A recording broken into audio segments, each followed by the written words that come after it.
Color grading has always been a very special tool to really express what I was feeling in the moment when I shot the photo or the video. Besides shooting so much film these days, where color grading is not needed that much because it comes from the film stock that you're using, it has always been super important for my photographs, but also for my videos that I'm making on this channel. But I feel like there's a difference between color grading in photos and in videos. And I don't know if I only speak for myself, but I think a lot of you guys might know the feeling of maybe feeling a little overwhelmed by color grading videos, because it's essentially the same as in taking photographs and editing the files on your desktop. But color grading always seemed to be a little more confusing to me, starting with which color profile to shoot in, how to get the right exposure. So the final outcome always depended on my workflow, especially in video. I thought once I figured out the workflow to edit my photographs, I would easily be able to color grade my videos, but it turned out to be a little more confusing. So this is essentially what my color grading workflow for videos looked like. I started creating videos for brands in 2019, and ever since I was shooting in Rec 709, then switched to S-Log 2 and now finally S-Log 3 on my Sony. After importing everything to Premiere Pro, I would of course apply a correction LUT to give the video footage the normal look that it used to have without shooting it in log. Then I would apply another layer and searching for the dedicated look that I was looking for to color grade the video. I would decrease or enhance the intensity of the LUT, and before exporting the final video, I would always need to apply another layer to put on a specific export LUT, because I feel Premiere sometimes messes up the colors a little when exporting the final video. The videos would always come out a little less contrasty than my preview in Premiere Pro would look like.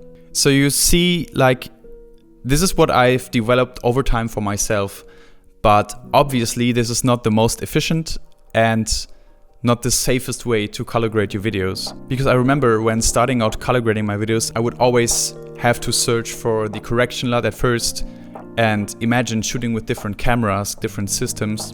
You would always have to choose a different correction LUT to get your video footage even between all the different camera systems that you were using. And this is not the only problem that I had over time with giving my video footage a consistent look and feel.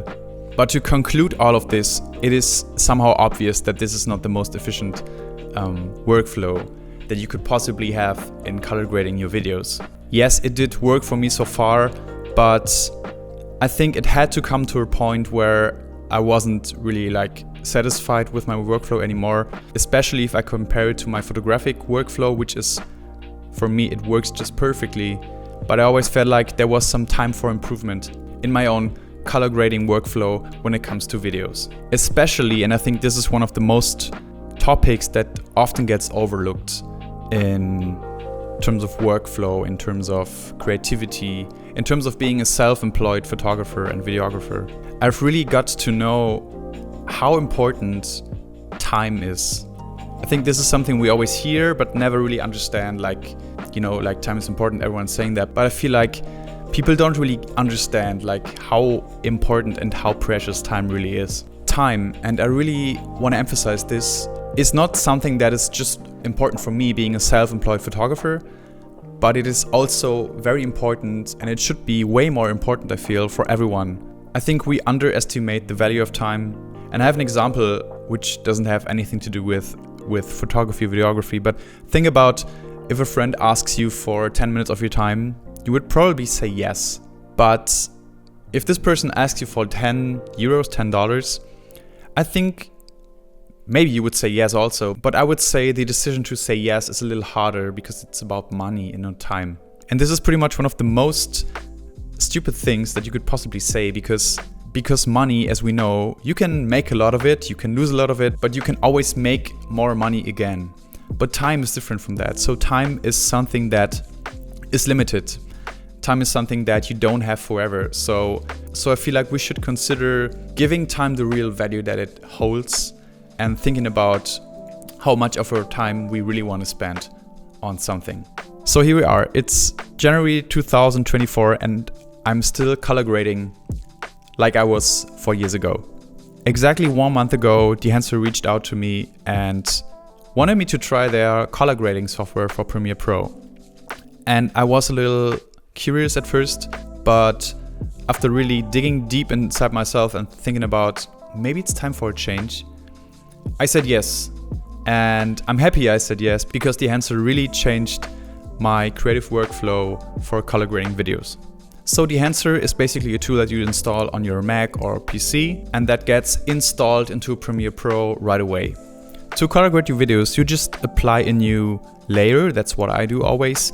And I would just search for Dehancer and apply Dehancer to this very layer. Then I can easily choose between Rec 709 or in my case DS-Log 3. Also for iPhones it works pretty well with the new log footage from the iPhone. And I instantly get a nice color graded look which is consistent. You see, it is so easy to get a nice look onto your video footage without needing to download any different LUTs from different, websites on the internet. Everything you need is basically built into this tool. At this point, I don't want to make the video too long for you guys. I just basically want to jump into the pros and cons of the tool that I found after using it for a month now. And let me start with the pros. The most important thing that I would say is that Dehancer really enables me to simplify my color grading workflow. And simplifying means saving a lot of time. On top of that, it offers a wide range of color presets, which enables me to exactly get the look that I'm looking for. Dehancer really makes it effortlessly easy to adjust the colors, the contrast, the saturation, and the film look. What I also loved about the tool is that it offers so many different camera profiles, which makes it very easy to match different camera sources. For me, it always comes down to shooting on Sony pretty much all of the time. But since I've upgraded to the new iPhone 15 Pro, I also have another video source that I'm using quite frequently. And this is something that can get very, very time consuming. So it makes me very happy to have so many different color profiles at offer whenever I need them. Also, the export process is seamless. And this is something that I always hated about Premiere because, as I said before, the exported footage that I was getting all of the time looked different from what I was color grading at first in Premiere itself. And all I can say is that Dehancer is making the export so easy because you really see what you get after exporting the video. And something that I also find very nice about Dehancer is that they offer different tools desired to match all of your needs. So that's all about the pros. I do have some cons though that I want to share with you, of course. I feel like the export of the videos takes longer that I was used to from my workflow that I had before. But comparing like how much time I save by using the tool itself and not by being confused about the color grading process, it still saves me a ton of time. This is all I can say. I still feel like Dehancer is quite pricey, but since they're offering different versions of their tool, so as I said before, the light version or different aspects of the tool that you really want to use for yourself, you can really go for the version that you are looking for. And something that also maybe help you to make your choice is that I can offer you a 10% discount. Just use the code Tobias10 and you can get 10% off. Doesn't seem to be that much, but if you're really going for the Pro version, as I'm using right now, it saves you about $45, so that I feel is quite a lot. So very grateful for Dehancer giving me this opportunity to make it all a little cheaper for you guys. For everyone who still thinks that this is a lot of money, I would of course agree with you, because it is a lot of money.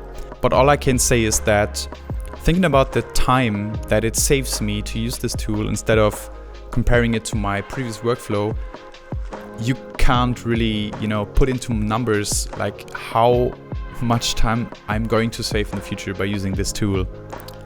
And as I've mentioned before, like time is pretty much the most important thing out there. It is not money, it is for sure time. So it makes me very happy that I will be saving a ton of time in the future by using the tool. Before I wrap up the video, I just want to say thank you for tuning in today. I know this video was a little different from what you're used to on this channel, but I still wanted to tell you guys about Dehancer, not only because they are partnering with me in this one, but because I really felt like I always want to share like new things and new thoughts that come to my mind on this channel. And I want to be honest with you. And all I can say is that, yes, it is a new tool and it might be a little pricey, but I'm very happy that they reached out because it's going to level up my video workflow, my efficiency a lot.